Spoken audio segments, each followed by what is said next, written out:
अस्सलाम वालेकुम, आदाब। जिस तरीके से आपको पता है कि हम लोग महानंदा पुल खरखड़ी की मांग को लेकर के पूरे सीमांचल के सभी लीडरों से को मेमोरेंडम सौंपते हैं और उनसे हम लोग आग्रह भी करते हैं कि आप विधानसभा में हमारे इस महानंदा पुल खरखड़ी के लिए आवाज़ बनिए।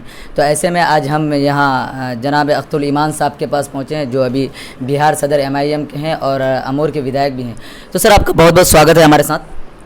और हमारी जो ये आपके पास आने का जो सबसे बड़ा मुद्दा है सर, वो महानंदा पुल खरखड़ी, क्योंकि आपने इसके लिए प्रोटेस्ट भी किया है पहले। तो इस पर महानंदा पुल खरखड़ी पर आपकी प्रतिक्रिया कैसे? देखिए, सबसे पहले प्रतिक्रिया तो हमारी ये है कि पुल निर्माण संघर्ष समिति के तमाम तो नौजवानों को मैं मुबारकबाद देता हूँ कि जिन लोगों ने अपने ज़मीनी मुद्दों के लिए सड़क पर आने की हिम्मत जुटाई है, मैं उसके लिए मुबारकबाद पेश करता हूँ।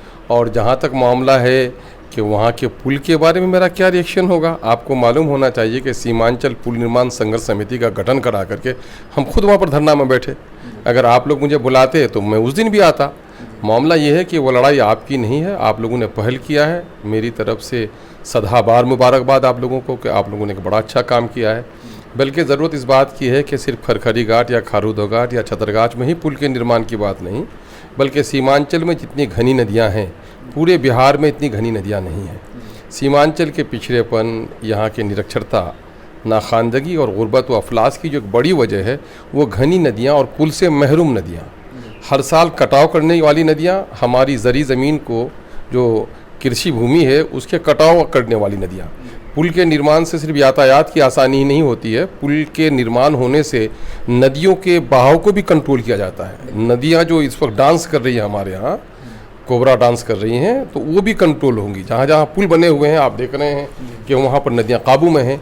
तो यहाँ पर तो हर मेरा अपना मुतालबा है और वो आपका भी मुतालबा होगा कि साहब महानंदा नदी पर आप देख लें, एक पुल डंगड़ा में है जो वो 7 सिस्टर्स को जोड़ने के लिए NH-31 पर पुल है। दूसरा पुल महानंदा में है, वो किशनगंज डिस्ट्रिक्ट का एडमिनिस्ट्रेटिव मजबूरी है कि कोचाधामन से, दिघलबाग से, बादरून से उनको रिश्ता बनाना है। तीसरा पुल जो है नेरोगेज का जो रेलवे का लाइन था और ठाकुरगंज का, वो भी समझे कि एडमिनिस्ट्रेटिव कंपल्सन है कि ठाकुरगंज से एडमिनिस्ट्रेशन के लोगों का रिश्ता कैसे जुड़ेगा, बल्कि सरहद का भी मामला जुड़ा हुआ है। आम आवाम के लिए तो कोई पुल ही नहीं बना यहाँ पर, है ना। आम आवाम के लिए तो यहाँ पर हम लोग का मुतालबा है कि हर 10 किलोमीटर पर महानंदा पर पुल बने। और जब गंगा नदी पर पटने में 2 पुल ऑलरेडी बना है और 6 लेन का नया पुल फिर बनने जा रहा है, तो आखिर टैक्स तो पटना के लोग भी देते हैं, टैक्स हम भी देते हैं। तो हमारे टैक्स के पैसे से पटने में गंगा नदी पर 5 किलोमीटर के अंदर पुल बनेगा और हमारे यहाँ 40 किलोमीटर पर आप जोड़ लो, आप देख लेंगे डंगरा टू मस्तान चौक 40 किलोमीटर, अब मस्तान चौक टू तैयबपुर ठाकुरगंज ब्रिज जो है वो 40 किलोमीटर। इस 40 किलोमीटर के बीच में कोई पुल नहीं है। पुल सिर्फ हमारे यातायात का मसला नहीं है, हमारी जीवन का भी मसला है। एक प्रेग्नेंट लेडी है, लेबर पेन है उसको, अब वो भयंकर द्वारी में अगर है तो भयंकर द्वारी से एरियल डिस्टेंस किशनगंज का 10 किलोमीटर है, रोड एरियल डिस्टेंस 10 किलोमीटर हवाई दूरी, और वैसे अगर दूरी करोगे तो वैसे 15 किलोमीटर दूरी है। और जब आपको भाया ठाकुर या पोआखाली आना पड़ता है तो 70 किलोमीटर, मोर देन 70 किलोमीटर की दूरी तय करनी पड़ती है। इस 70 किलोमीटर की दूरी तय करने में कितने डीजल और कितना पेट्रोल जल जाता है, कितना टाइम लॉस होता है।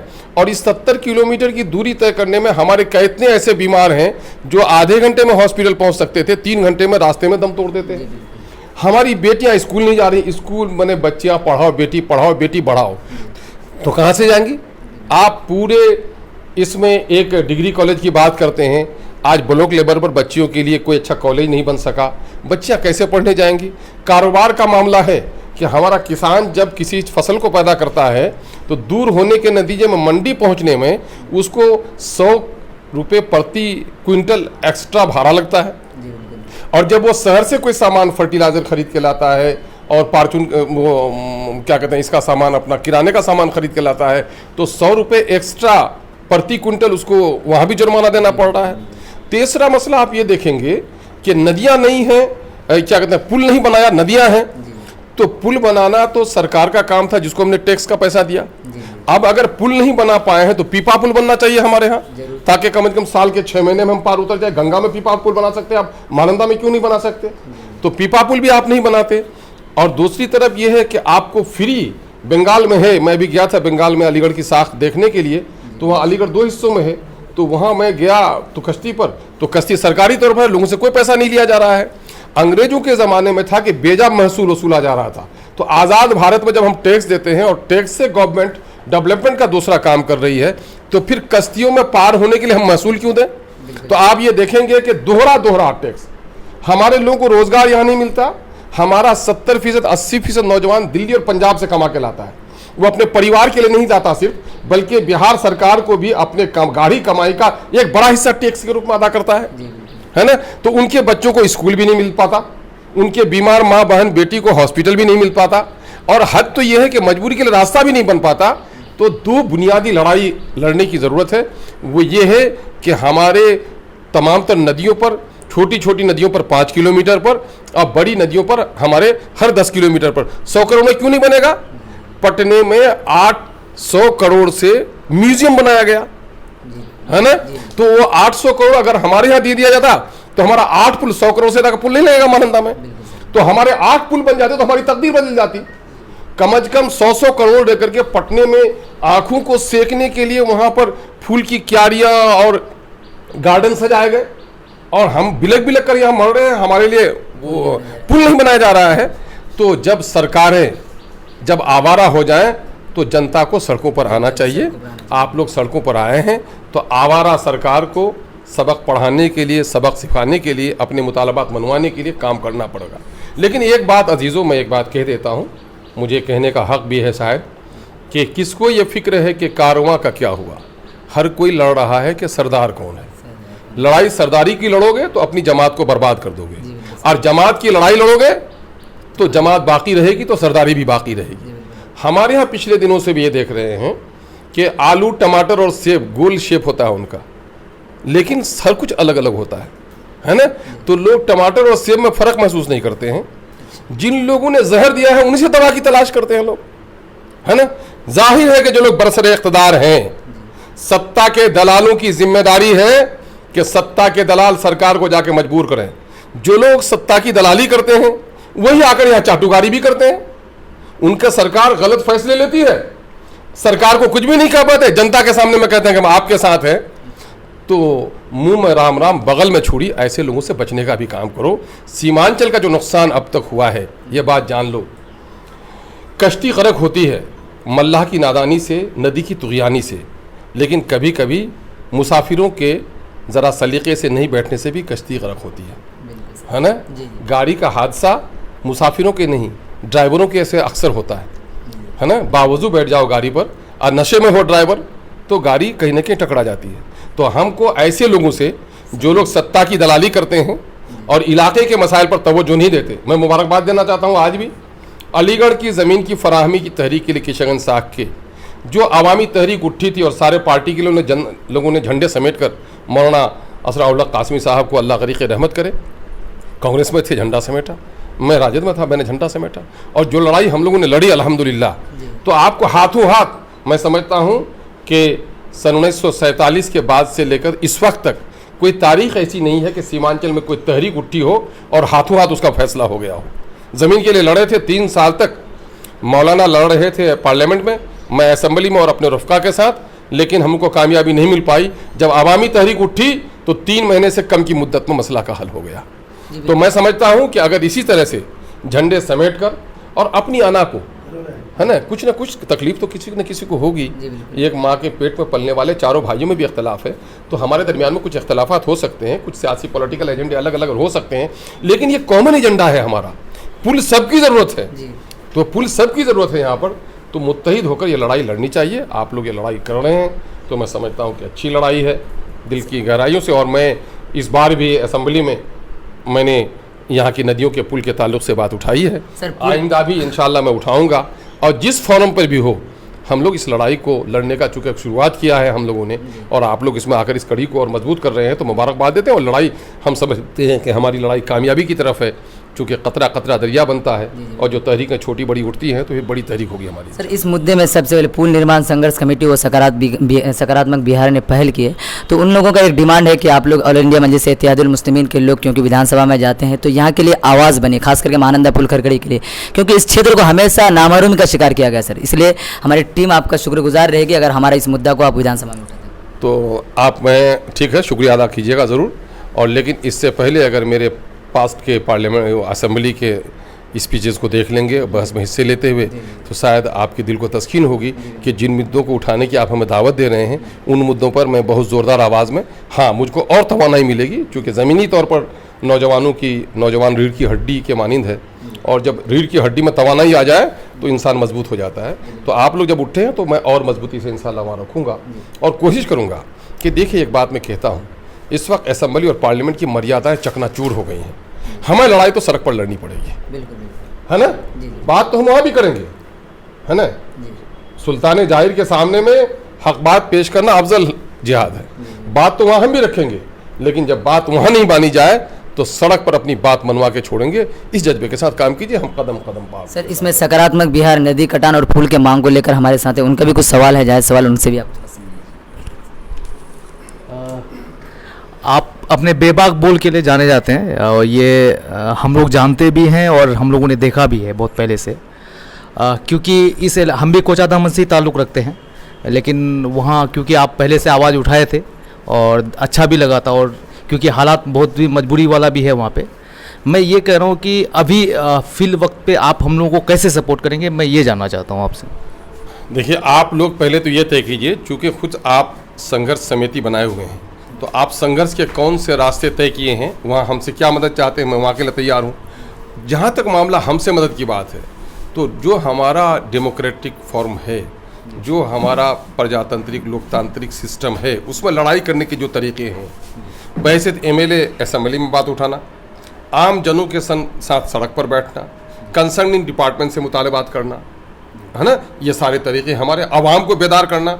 चूँकि पिछले दिनों में जब सीमांचल पुल निर्माण संघर्ष समिति के झंडे तले हम लोग वहाँ बैठे थे, तो तकरीबन 12-15 दिन इलाके में दौरा किया, जिनके बच्चे डूब के मरे थे वो भी तहरीक में शामिल नहीं हुए। तो हमारे यहाँ लोगों का मसला ये है कि हमारे यहाँ लोगों को सड़क पर आने की आदत कम है ज़रा सी, तो हम अपने लोगों को हक़ के लिए लड़ने के लिए सिखाएं। सबसे पहले बुनियादी काम है कि आवाम को उनके हुकूक कितने बेदार करें। आप देख रहे हैं कि पंजाब के किसानों की हालत इतनी बेहतर है कि वहाँ के 5 एकड़ वाले किसान के खेत में जाकर हमारा 10 एकड़ वाला किसान मजदूरी कर रहा है, और वो किसान, उन माओं ने बच्चों को जन्म दिया है जो 7वें महीने में उनकी तहरीक चल रही है और अभी तक डटा हुआ है। और यहाँ मक्का देख रहे हैं, 1200 रुपये बिका, पिछले साल 800 रुपये बिका, लेकिन मक्का के सिलसिले में हम लोगों ने जब आवाज़ दी तो मक्का का किसान आने के लिए तैयार नहीं है। तो हम लोग को बुनियादी काम ये करनी पड़ेगी कि आवाम को आमादा करना पड़ेगा। जब तक आवाम सड़क पर नहीं आएगी, ये गाफिल और गैर इंसाफ पसंद सरकार हमारे मसाइल को हल करने के लिए तैयार नहीं होगी।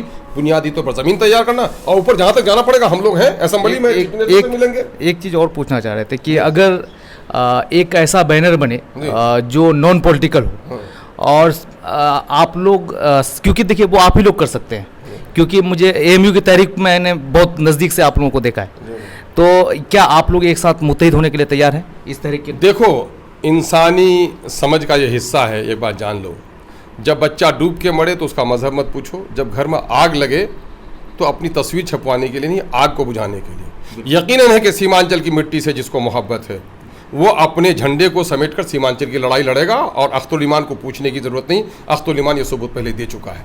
हाँ, लेकिन एक बात करनी पड़ेगी कि मुनाफिकों की जमात से परहेज करनी पड़ेगी। लोग तो कहते हैं नॉन पॉलिटिकल हैं, लेकिन नॉन पॉलिटिकल होकर बहुत ज़्यादा पॉलिटिक्स करने लगते हैं। तो ऐसी गंदी पॉलिटिक्स से भी तहरीक को पाक रखना पड़ेगा। वरना नहीं, अगर नापाक चीज़ों से आप अगर वो कीजिएगा तो तहरीक कामयाब नहीं हो सकती है। ऐसा अगर कीजिए पाकीज़ा खुतूत पर, तो एमआईएम सबसे पहले अपना झंडा समेटकर आपके साथ चलने के लिए तैयार है। नहीं, हम लोग भी यही चाहते भी है, और हम लोग ये हमेशा से रहा भी है कि आप रहे हैं, बेबाक रहे हैं, और इसी वजह से हम लोग आए थे। बहुत बहुत शुक्रिया। और जानते हैं, एक बात जान लीजिए, जब जिनसे मुतालबात आप करते हैं जी, और उनके लोग अगर आपकी तहरीक में शामिल हो गए तो जाहिर है कि वो करा दें। मैं आप लोगों से कहूंगा जी जी कि जो लोग बरसरे इख्तियार हैं उनसे कहिए कि पिटीशन देने करा दीजिए। हम लोग तो हर जगह दे रहे हैं। जब पिटीशन देकर करा नहीं पाएंगे तो तहरीक गैर सरकारी तंजीमों के जरिए से उठे, सरकार की दलाली नहीं हो उसमें, इसका ख्याल रखिएगा। ये नसीहतन मैं कह रहा हूँ। हम लोग तो हर जगह जा रहे हैं और हर जगह, जी, जी। लेकिन आपको तमीज़ करनी पड़ेगी जहर में और तिर्याक में। आप तिर्याक भी लीजिएगा, जहर भी पीजिएगा तो सेहतमंद नहीं हो पाइएगा। नहीं, बात तो हमें पहले हर जगह पहुंचानी पड़ेगी। बात हर जगह पहुंचाइए, लेकिन तहरीक जो चलती है सड़क पर वो सत्ता से नहीं चलती है, विपक्ष से चलती है। नहीं, हम लोग सबसे पहले सवाल करेंगे, उसके बाद बहुत अच्छा इंशाअल्लाह अगर वो आपका मुतालबात पूरे हो जाए तब तो आपको तहरीक उठाने की जरूरत ही नहीं है। सबसे पहले वो काम कर लीजिए। नहीं, वही सबसे पहले वो काम कर लीजिए। कल ये सवाल नहीं हो ना कि आपने हमसे पूछा ही नहीं।